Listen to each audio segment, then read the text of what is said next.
How to open Minecraft chat on keyboard. Hey everyone, welcome back to our channel. So today I'm going to show you how you can open the chat in Minecraft when you're using a mouse and a keyboard. Usually you just press the T key and the chat box will appear. You can then type your message and press enter to send it. If pressing T does not work, here's what you can do. Press the escape key to open the game menu, then go to options, and then go to controls, and finally click on keybinds. Scroll to the multiplayer section, and there you will see open chat action, and the key assigned to it will be displayed on the right. It's usually T, but it might be different for you.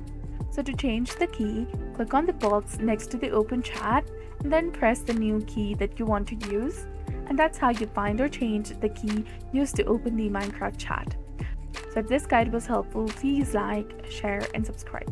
Thanks for watching.